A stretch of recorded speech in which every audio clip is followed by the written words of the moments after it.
A lot of this isn't going to make sense to you, and I'm sorry about that. I'm just going to start at the beginning, with the house.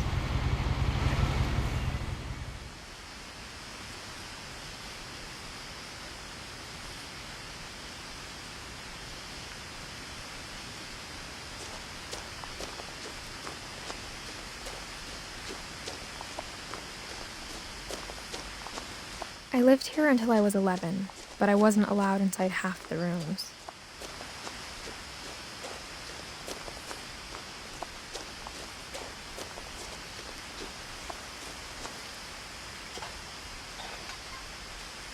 Inside the mailbox were bills from 7 years ago, marked urgent, open immediately.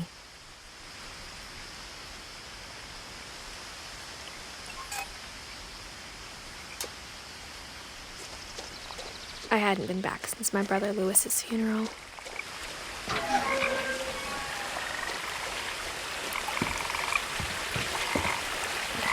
In her will, my mother left me a key, but didn't tell me what it unlocked.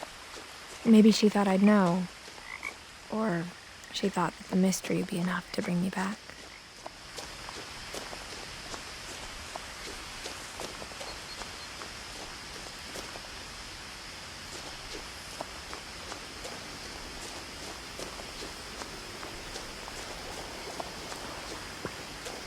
The truth is, even after I inherited the house, I never thought I'd come back to it. But now I had questions about my family that only the house knew the answers to. The woods around the house have always been uncomfortably silent, as if they're about to say something but never do.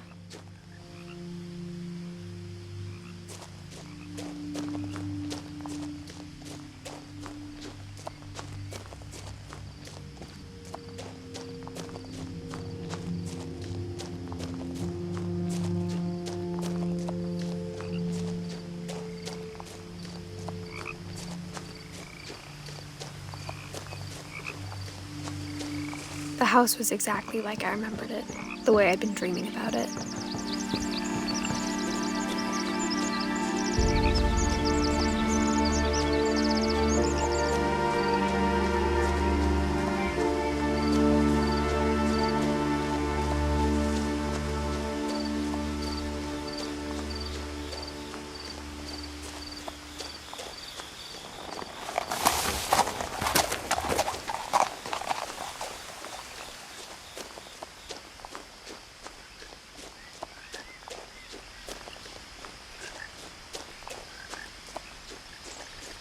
No one had driven this way in a long time, but I saw a few hoof prints.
As a child, the house made me uncomfortable in a way I couldn't put into words.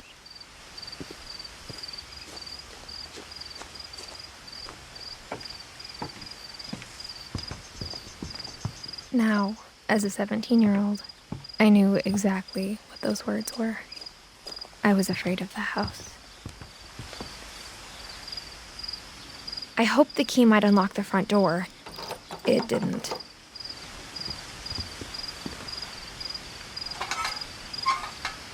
Looking in, I felt like the house itself had been waiting for me.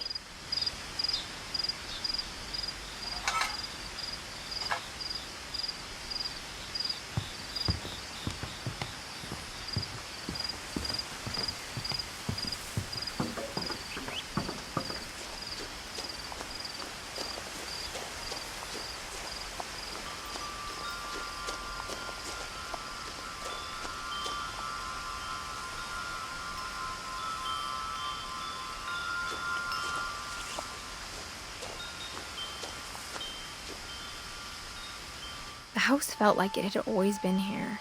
Even the swing set was older than my mother.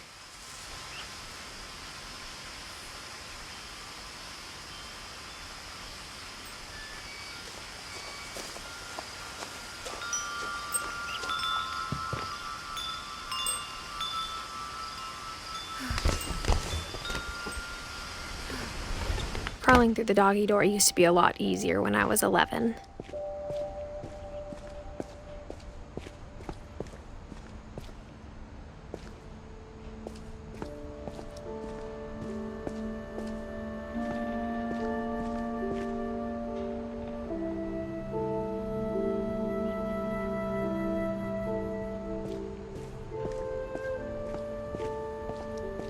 For the first time in years, I felt like I was home. But instead of a family, there were just memories of one. Like how only one restaurant would deliver to our house, so we had Chinese a lot.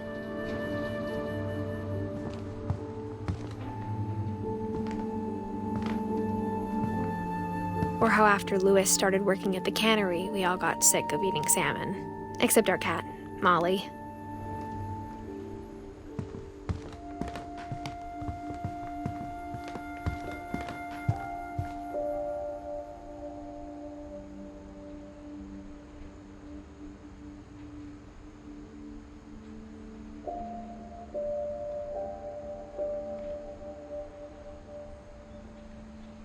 The table was still a wreck from the night we left.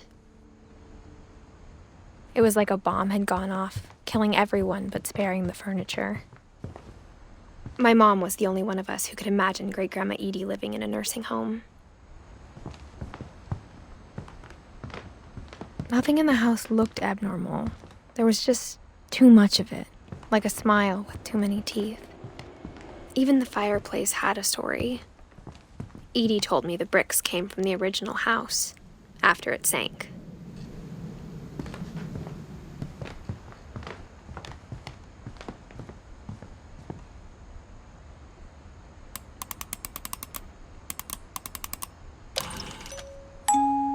Great-Grandpa Sven built a music box for Barbara, along with the rest of the house.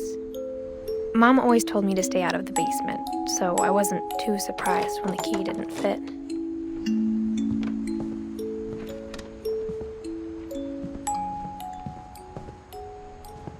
A lot of things got left behind in the whirlwind of that last night.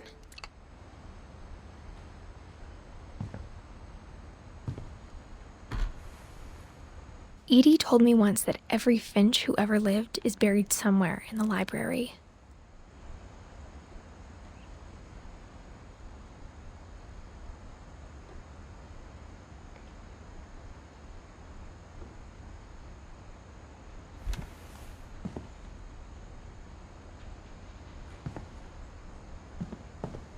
My mom wasn't much of an optimist, but she never stopped believing that my brother Milton was alive.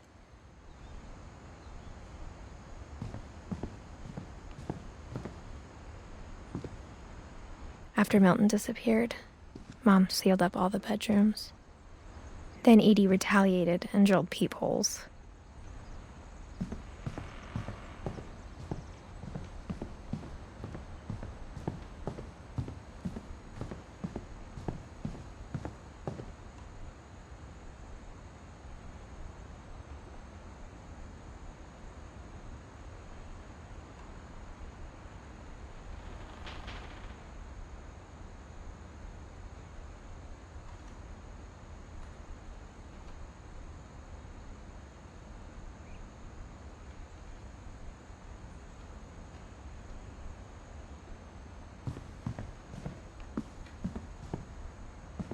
Whenever people ask me about my family, the first thing they always want to know about is Barbara.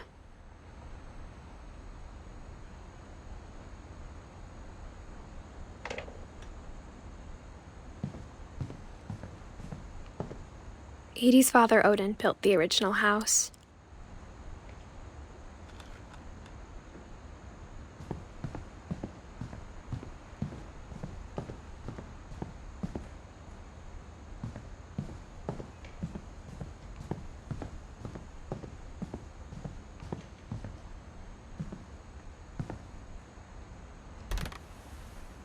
My Grandpa Sam spent 7 years sharing a room with his dead brother, Calvin.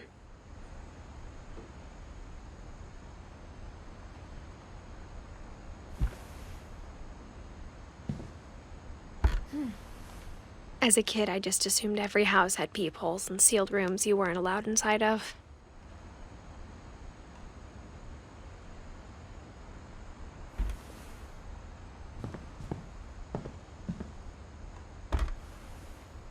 The last time I was in Edith Sr.'s room, I was 10 and she was painting my portrait.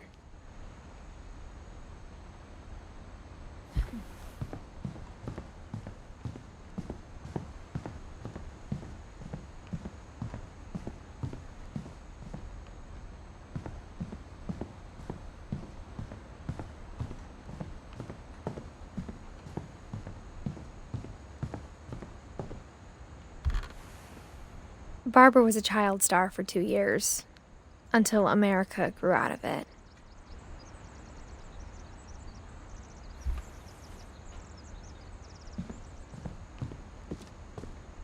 Mom must have locked the third floor stairs on the night we left.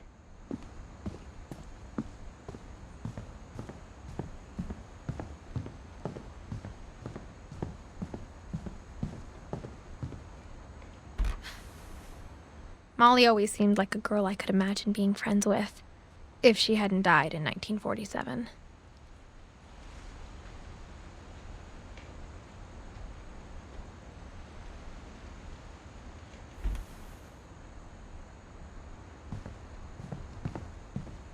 I spent a lot of time playing in Great Uncle Walter's room. I think my mom sometimes regretted not sealing it up.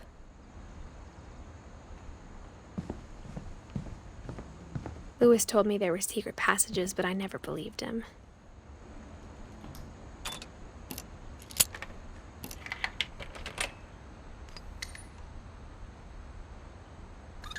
Turns out, my mom was really good at keeping secrets. Now it was time to find out what my mom had been afraid of.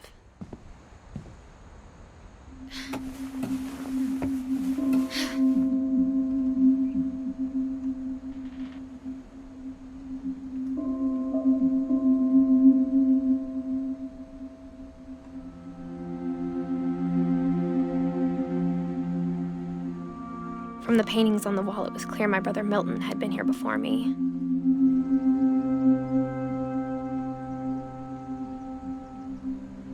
Reading this, maybe it sounds like I had a plan. But I had no idea what was behind that door.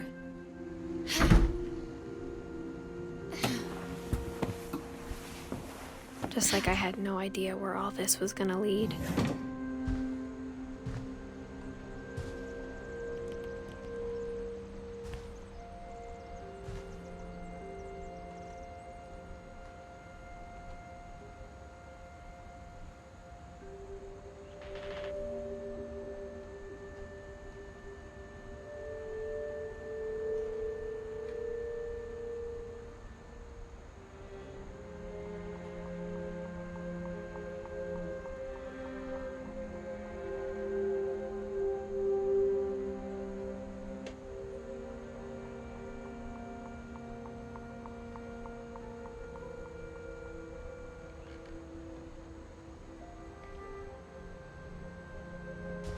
I grew up looking at Molly's room through the peephole. Molly's gerbil had a tiny bedroom with its own even tinier gerbil cage.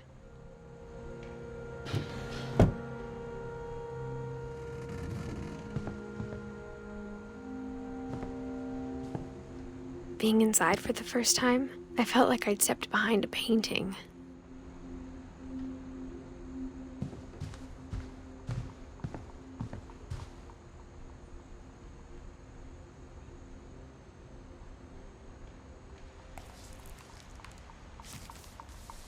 December 13th, 1947. Dear Diary, I'll be gone soon, but I wanted to tell somebody about what's gonna happen. It started when Mom sent me to bed without dinner. I woke up and I was starving, so I looked around for something to eat.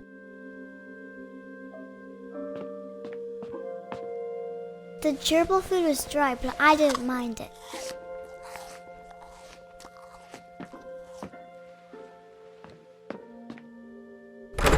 Mom, can I come out now? Sweetheart, it's late. Go to sleep.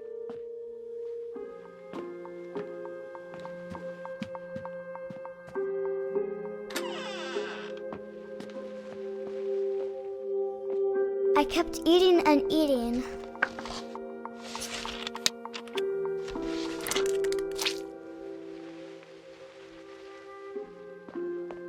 I ate a lot of things that night.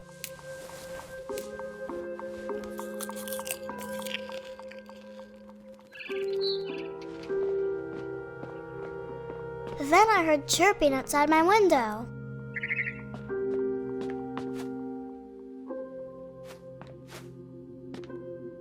I thought about eating Christopher, but I held back.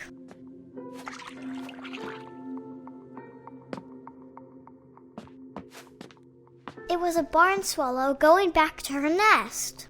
I reached out for her.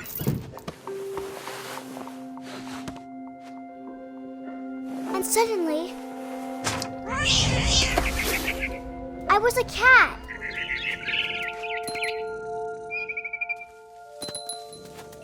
I tried to be quiet, but the bird was really scared.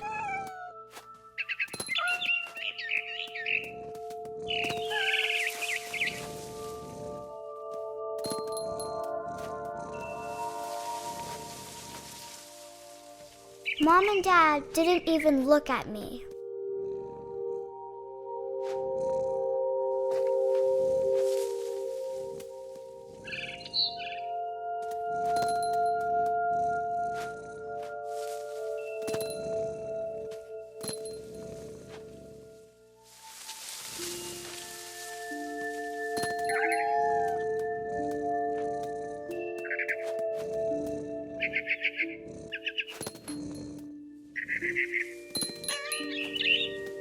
The babies were all gone.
I jumped and I almost got her.